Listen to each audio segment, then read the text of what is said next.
Hi, I'm AJ Hogue, one of the teachers of Learn Real English, and welcome to our video course. Now, let's get started with rule number one, or secret number one. And rule number one is to always learn English phrases. And to never study just individual words.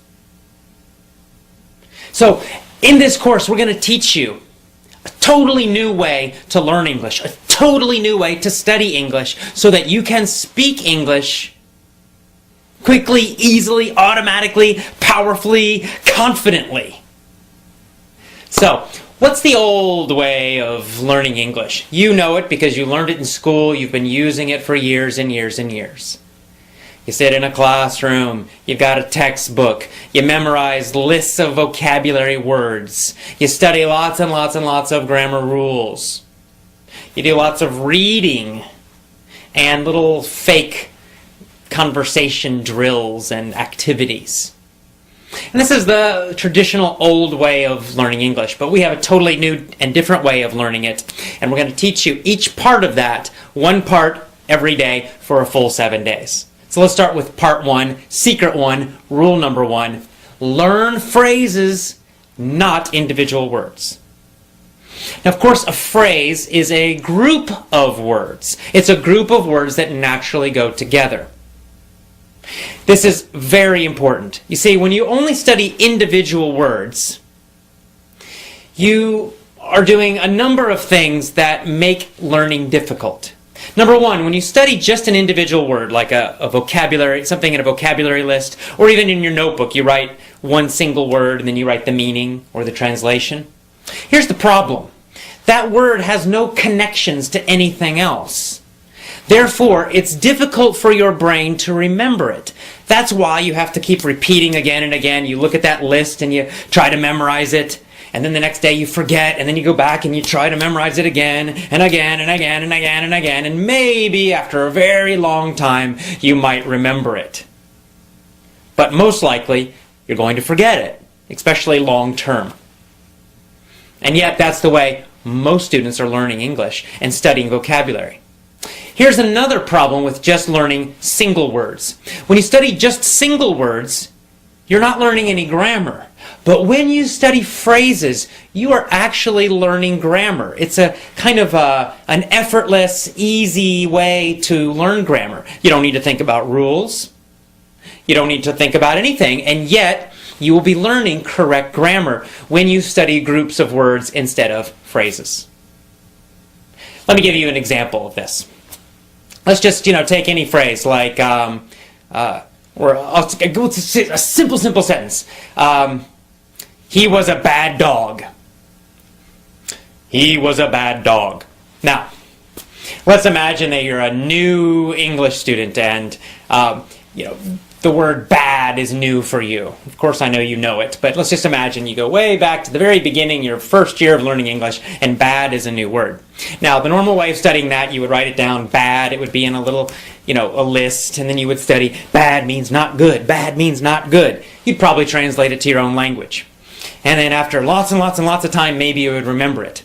Well, using our system, you do something very different. You would write down that whole phrase. He was a bad dog. It's actually a full sentence. Or you could just write down, was a bad dog, or he was a bad dog, whatever. And then every single time you study or review, you would always study the full, complete phrase. You would never just study that word bad. You would study the whole thing. Now, by doing that, you're getting free grammar. How do you know? Well, because first of all, you're getting that verb, was. Right? Was. And that's just going to stick in your brain. He was, he was, he was.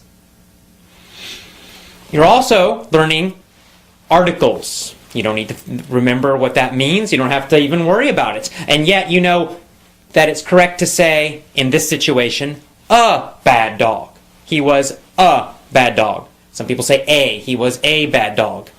Both pronunciations are correct. So he was a bad dog. He was a bad dog.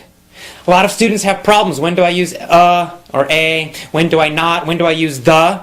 and you're trying to memorize all these super complicated rules and situations for it, forget that. It's too complicated. You'll never remember it. Just study phrases, and you'll start to feel when to use it, when it's correct, when it sounds correct, and when it sounds strange, when it's not correct to use those things. And of course, this is true for all grammar, all phrases, all vocabulary. By studying a full phrase, or even a full sentence, always, always, always, you're going to get lots of grammar. You're going to learn which vocabulary words go together naturally, and you're going to know when to use them in which situations. Because sometimes, for example, there might be a situation where there are many words that mean the same thing, and yet we typically use one of them. Like, we might say, he was a bad dog. That's a common phrase. A bad dog. Bad dog. We use that word bad to describe a dog who's naughty, who's not good. But we don't usually say horrendous. Now, horrendous means super, super bad. Really terrible. And yet, we don't usually say he was a horrendous dog. It sounds strange. Even though the meaning is basically correct, yet in normal, real English, not textbooks, but real English, we just don't use that word to describe dogs. Not usually. I don't know why. There's no real rule about it. It's just that's what we usually do. And every language has these kinds of word combinations that are more common, and other word combinations which just aren't used typically. How do you learn that? Well, you can't learn it from any rules, because there are no rules about that. You have to learn it by studying phrases always. Always, always, always study phrases, review phrases. Whenever you learn a new word, don't just write down that individual word. Write down the full phrase, or even better, the full sentence that it's in. Always include the words that are around it. This is going to help you improve your English speaking ability much, much, much faster. Even better, when you write down the phrase, also write down where the phrase came from to remind yourself of the whole situation. So you might, let's say you find a new word in a newspaper article. Well, first of all, let's say the word horrendous. You're reading a newspaper article, or you're listening to the radio, you hear that word horrendous. That's new, what is that? And you write it down. But you're not going to write down just that single word, you're going to write down the whole phrase that it was in. And then you're also going to make a note, you're going to put down, this came from a newspaper article about the economy. And this is going to trigger you, it's going to remind you, give you a memory cue, a memory reminder of the full situation. So now you're not only getting just this single word, you're getting the full phrase or sentence that it's in, and you're also reminding yourself where that sentence came from. What was the general topic? What was the general situation?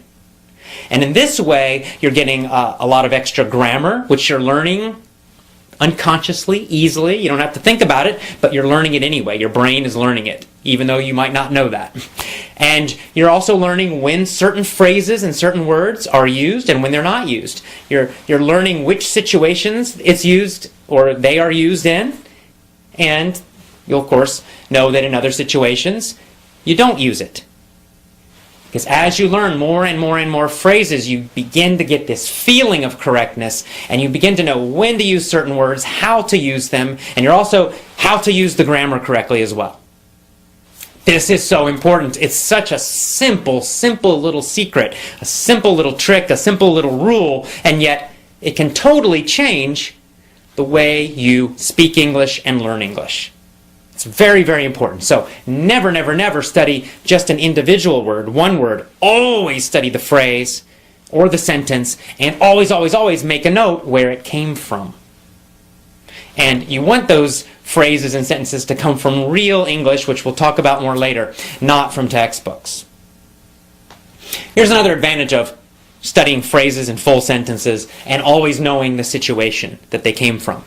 Phrasal verbs. You guys know about them. You know all about phrasal verbs. They're a frustration for so many students, right?